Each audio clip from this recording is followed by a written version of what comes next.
Hello ವಿದ್ಯಾರ್ಥಿಗಳೇ ಹಾಗೂ ಪೋಷಕರೇ, second extended ರೌಂಡ್ಗೆ option entry ಯಾವಾಗಿಂದ ಸ್ಟಾರ್ಟ್ ಆಗುತ್ತೆ, ಆಪ್ಷನ್ ಎಂಟ್ರಿ ಹೇಗೆ ಮಾಡಬಹುದು, ಚಾಯ್ಸಸ್ನ ಸೆಲೆಕ್ಟ್ ಮಾಡ್ಕೊಂಡಿದ್ದೀವಲ್ಲ, ಚಾಯ್ಸಸ್ಗಳ ಆಧಾರದ ಮೇಲೆ ಎಷ್ಟು ಸೀಟ್ಗಳು ಸೆಕೆಂಡ್ ಎಕ್ಸ್ಟೆಂಡೆಡ್ ರೌಂಡಲ್ಲಿ ಅವೈಲೇಬಲ್ ಆಗ್ತವೆ, ಹಾಗೆ ಮಾಪಪ್ ರೌಂಡಲ್ಲಿ ಅವೈಲೇಬಲ್ ಆಗ್ತವೆ ಅಂತ ಭಾಳಷ್ಟು ವಿದ್ಯಾರ್ಥಿಗಳು ತುಂಬ ಡೌಟ್ಸ್ಗಳನ್ನ ಕೇಳ್ತಾ ಇದ್ದೀರಾ. ಈಗ ಸೆಕೆಂಡ್ ರೌಂಡ್ಗೆ ಚಾಯ್ಸಸ್ನ ಸೆಲೆಕ್ಟ್ ಮಾಡ್ಕೊಳ್ಳೋದಕ್ಕೆ ಇವತ್ತು ಸಂಜೆ 5:15ವರೆಗೂ ಎಕ್ಸ್ಟೆಂಡ್ ಮಾಡಿತ್ತು KE. ನಾಳೆ ಅಡ್ಮಿಷನ್ ಆಗೋದಕ್ಕೆ ಲಾಸ್ಟ್ ಡೇಟ್ ಸಂಜೆ 5:15 ಒಳಗಡೆ, ಸೆಪ್ಟೆಂಬರ್ 28.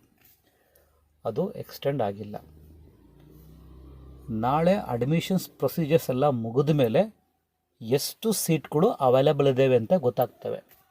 ಕೆಲವು ವಿದ್ಯಾರ್ಥಿಗಳು ಅಡ್ಮಿಷನ್ ಆಗಿರೋದಿಲ್ಲ, ಫೀಸ್ ಪೇ ಮಾಡಿರ್ತಾರೆ, ಬಟ್ ಕಾಲೇಜ್ಗೆ ಹೋಗಿ ಅಡ್ಮಿಷನ್ ಆಗಿರೋದಿಲ್ಲ. ಕೆಲವು ಸ್ಟೂಡೆಂಟ್ಸ್ಗಳು ಏನು ಮಾಡಿರ್ತಾರೆ ಅಂದರೆ ಚಾಯ್ಸ್ 2 ಸೆಲೆಕ್ಟ್ ಮಾಡ್ಕೊಂಡಿರ್ತಾರೆ, ಬಟ್ ಫೀಸ್ ಪೇ ಮಾಡಿರಲ್ಲ, ಆ ಸೀಟು ಕ್ಯಾನ್ಸಲ್ ಆಗ್ತವೆ. ಕೆಲವು ವಿದ್ಯಾರ್ಥಿಗಳು ಚಾಯ್ಸ್ 1 ಸೆಲೆಕ್ಟ್ ಮಾಡ್ಕೊಂಡಿರ್ತಾರೆ, ಬಟ್ ಅಡ್ಮಿಷನ್ ಆಗಿರೋದಿಲ್ಲ, ಅವರ ಸೀಟ್ಗಳು ಸಹ ಈಗ ಸೆಕೆಂಡ್ ಎಕ್ಸ್ಟೆಂಡ್ ರೌಂಡ್ಗೆ ಬರ್ತವೆ, ಮೀನ್ಸ್ ಥರ್ಡ್ ರೌಂಡ್ಗೆ ಬರ್ತವೆ, ಮೀನ್ಸ್ ಮಾಪಪ್ ರೌಂಡ್ಗೆ ಬರ್ತವೆ. ಹಾಗೆ ಕೆಲವು ವಿದ್ಯಾರ್ಥಿಗಳು ಚಾಯ್ಸ್ 4 ಸೆಲೆಕ್ಟ್ ಮಾಡಿಕೊಂಡು ಎಕ್ಸಿಸ್ಟ್ ಆಗಿರ್ತಾರೆ, ಸೀಟ್ ಸಿಕ್ಕಿದರೆ ಅದು ಕ್ಯಾನ್ಸಲ್ ಆಗುತ್ತೆ, ಆ ಸೀಟ್ಗಳು ಸಹ ಸೆಕೆಂಡ್ ಎಕ್ಸ್ಟೆಂಡೆಡ್ ರೌಂಡ್ಗೆ ಬರ್ತವೆ. ಸೊ ಚಾಯ್ಸ್ 1 ಸೆಲೆಕ್ಟ್ ಮಾಡ್ಕೊಂಡಿದ್ದು ಅಡ್ಮಿಷನ್ ಆಗ್ದಲೇ ಇದ್ದರೆ ಅಥವಾ ಫೀಸ್ ಪೇ ಮಾಡ್ದಲೇ ಇದ್ದರೆ ಆ ಸೀಟ್ಗಳು ಈಗ ಥರ್ಡ್ ರೌಂಡಿಗೆ ಬರ್ತವೆ. ಚಾಯ್ಸ್ 2 ಸೆಲೆಕ್ಟ್ ಮಾಡಿ ಫೀಸ್ ಪೇ ಮಾಡ್ದಲೇ ಇದ್ದರೆ ಆ ಸೀಟು ಕ್ಯಾನ್ಸಲ್ ಆಗಿ ಥರ್ಡ್ ರೌಂಡಿಗೆ ಬರ್ತವೆ. ಚಾಯ್ಸ್ 3 ಸೆಲೆಕ್ಟ್ ಮಾಡಿಕೊಂಡು ಸೀಟೇ ಬೇಡ ಅಂತೇಳಿ ಕ್ಯಾನ್ಸಲ್ ಮಾಡಿರ್ತಾರೆ, ಆ ಸೀಟ್ಗಳು ಈಗ ನೆಕ್ಸ್ಟ್ ರೌಂಡಿಗೆ ಬರ್ತವೆ. ಚಾಯ್ಸ್ 4 ಸೆಲೆಕ್ಟ್ ಮಾಡ್ಕೊಂಡು ಎಕ್ಸಿಸ್ಟ್ ಆಗಿರ್ತವೆ, ಸೀಟ್ ಸಿಕ್ಕಿದರೆ ಆ ಸೀಟ್ಗಳು ಸಹ ಬರ್ತವೆ. ಹಾಗಾಗಿ ಸೆಕೆಂಡ್ ಎಕ್ಸ್ಟೆಂಡೆಡ್ ರೌಂಡಲ್ಲಿ ಸೀಟ್ಗಳು ಸಿಗೋ ಚಾನ್ಸಸ್ ಇದೆಯಾ ಅಥವಾ ಅಪ್ಗ್ರೇಡ್ ಕಾಲೇಜುಗಳು ಸಿಗೋ ಚಾನ್ಸಸ್ ಇದೆಯಾ ಅಂದರೆ ಮೇ ಬಿ ಚಾನ್ಸಸ್ ಇದ್ದಾವೆ.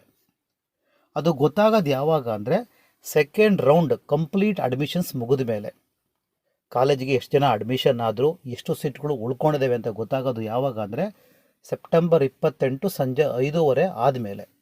ಅದಾದಮೇಲೆ ಆಪ್ಷನ್ ಎಂಟ್ರಿ ಮಾಡೋದಕ್ಕೆ ಲಿಂಕನ್ನು KE ಪ್ರೊವೈಡ್ ಮಾಡಬೇಕು. ಅದಕ್ಕಿಂತ ಮುಂಚೆ ಸೀಟ್ ಮೆಟ್ರಿಕ್ಸನ್ನು ರಿಲೀಸ್ ಮಾಡಬೇಕು. ಸೊ ಅದನ್ನು ನೋಡಿಕೊಂಡು ನೀವು ಆಪ್ಷನ್ ಎಂಟ್ರಿ ಮಾಡಬೇಕು. ಹಾಗೆ ಭಾಳಷ್ಟು ವಿದ್ಯಾರ್ಥಿಗಳು ಕೇಳ್ತಾ ಇದ್ದು ಆಪ್ಷನ್ ಎಂಟ್ರಿ ಬಗ್ಗೆ, ಸೆಕೆಂಡ್ ರೌಂಡ್ ಆಪ್ಷನ್ ಎಂಟ್ರಿ ಬಗ್ಗೆ, ಮೀನ್ಸ್ ಮಾಪಪ್ ಆಪ್ಷನ್ ಎಂಟ್ರಿ ಬಗ್ಗೆ.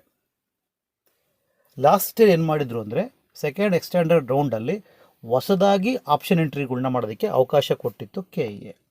ಈ ವರ್ಷವೂ ಅಷ್ಟೇ ಸೆಕೆಂಡ್ ಎಕ್ಸ್ಟೆಂಡೆಡ್ ರೌಂಡ್ಗೆ ಮೀನ್ಸ್ ಥರ್ಡ್ ರೌಂಡ್ಗೆ ಐದರ್ ಮೆಡಿಕಲ್ ಆರ್ KCT ವಿದ್ಯಾರ್ಥಿಗಳಿಗೆ ಹೊಸದಾಗಿ ಆಪ್ಷನ್ ಎಂಟ್ರಿಗಳನ್ನ ಮಾಡೋದಕ್ಕೆ ಅವಕಾಶ ಕೊಡುತ್ತೆ. ಮೀನ್ಸ್ ಫ್ರೆಶ್ ಆಪ್ಷನ್ ಎಂಟ್ರಿ ಮಾಡ್ಬೋದು. ಫ್ರೆಶ್ ಆಪ್ಷನ್ ಎಂಟ್ರಿ ನೀವು ಮಾಡ್ಬೋದು, ಬಟ್ ಸೀಟ್ ಅವೈಲೇಬಲ್ ಇರಬೇಕು ಅಷ್ಟೇ. ಸೀಟೇ ಅವೈಲೇಬಲ್ ಇಲ್ಲ ಅಂದರೆ ನೀವೆಷ್ಟು ಹೊಸದಾಗಿ ಫ್ರೆಶ್ ಆಪ್ಷನ್ ಎಂಟ್ರಿ ಮಾಡಿದ್ರು ಅಷ್ಟೇ. ಅದಕ್ಕೆ ಸೀಟ್ ಮೆಟ್ರಿಕ್ಸನ್ನು ಚೆಕ್ ಮಾಡ್ಕೋಬೇಕು. ಚೆಕ್ ಮಾಡಿಕೊಂಡು ಹೇಗಾದರೂ ಆಗಲಿ, ಸಪೋಸ್ ಆ ಸೀಟ್ ಮೆಟ್ರಿಕ್ಸಲ್ಲಿ ಸೀಟ್ ಇರಲಿ ಇಲ್ಲದೆ ಇರಲಿ, ನಿಮ್ಗೆ ಕಾಲೇಜ್ ಬೇಕಾ ಎಂಟ್ರಿ ಮಾಡಿ. ಒಂದು ವೇಳೆ ಸೀಟು ಕ್ಯಾನ್ಸಲ್ ಆದಾಗ ಆಗ ನಿಮ್ಗೆ ಸೀಟ್ಗಳು ಸಿಗ್ಬೋದು. ಅದಕ್ಕೆ ನೀವು ಹೊಸದಾಗಿ ಆಪ್ಷನ್ ಎಂಟ್ರಿ ಮಾಡಬಹುದು ಥರ್ಡ್ ರೌಂಡಲ್ಲಿ, ಬೋತ್ ಫಾರ್ ನೀಟಾಗಿ KCT ವಿದ್ಯಾರ್ಥಿಗಳಿಗೆ. ನಿಮ್ಗೆ ಯಾವ್ಯಾವ ಕಾಲೇಜ್ ಬೇಕು ಎಲ್ಲವನ್ನು ಸೇರಿಸ್ಕೊಳ್ಳಿ, ಬೇಡ ಅನ್ನೋ ಕಾಲೇಜ್ಗಳನ್ನ ಡಿಲೀಟ್ ಮಾಡಿ.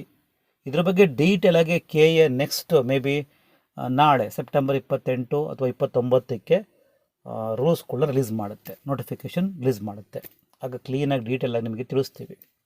ಸದ್ಯಕ್ಕೆ ನಿಮ್ಮ ಡೌಟ್ಸ್ಗಳಿಗೆ ಈ ವಿಡಿಯೋದಲ್ಲಿ ಸೊಲ್ಯೂಷನ್ನ ಕೊಡ್ತಾ ಇದ್ದೀವಿ. ಕಂಪೇರ್ ಮಾಡಿಕೊಂಡ್ರೆ ಸೆಕೆಂಡ್ ರೌಂಡ್ಗಿಂತ ಸೆಕೆಂಡ್ ಎಕ್ಸ್ಟೆಂಡೆಡ್ ರೌಂಡಲ್ಲಿ ಅಂದರೆ ಥರ್ಡ್ ರೌಂಡಲ್ಲಿ ಹೈಯರ್ ಪ್ರಯಾರಿಟಿ ಕಾಲೇಜುಗಳು ಸಿಗೋ ಚಾನ್ಸಸ್ ಇರುತ್ತೆ. ಸಪೋಸ್ ಇನ್ನೂ ಒಳ್ಳೆ ಕಾಲೇಜನ್ನ ಹುಡುಕ್ತಾ ಇದ್ದೀರಾ, ಸರ್ಚ್ ಮಾಡ್ತೀರಾ ಅಂದರೆ ವೆಯ್ಟ್ ಮಾಡ್ಬೋದು. ಥರ್ಡ್ ರೌಂಡ್ ತನಕ ವೆಯ್ಟ್ ಮಾಡಿ. ಡ್ರೀಮ್ ಕಾಲೇಜ್ ಸಿಗೋ ಚಾನ್ಸಸ್ ಇರಬಹುದು, ಸಿಕ್ಕಿದ್ರೂ ಸಿಗ್ಬೋದು, ಸಿಗ್ದಲೇ ಇದ್ದರೂ ಇರಬಹುದು ಒಂದು ರೀತಿ. ಥರ್ಡ್ ರೌಂಡ್ ಆಪ್ಷನ್ ಎಂಟ್ರಿ ಬಗ್ಗೆ ತುಂಬ ಡೌಟ್ಸ್ಗಳನ್ನ ಕೇಳ್ತಾ ಇದ್ದೀರಾ, ಅದ್ರ ಬಗ್ಗೆ ನೆಕ್ಸ್ಟ್ ವಿಡಿಯೋದಲ್ಲಿ ನಿಮಗೆ ಅಪ್ಡೇಟ್ ಕೊಡ್ತೀವಿ. ನಮ್ಮ ಚಾನಲ್ಗೆ ಹೊಸಬರಾಗಿದ್ದರೆ ಸಬ್ಸ್ಕ್ರೈಬ್ ಮಾಡ್ಕೊಳ್ಳಿ ಟು ಗೆಟ್ ನೆಕ್ಸ್ಟ್ updates.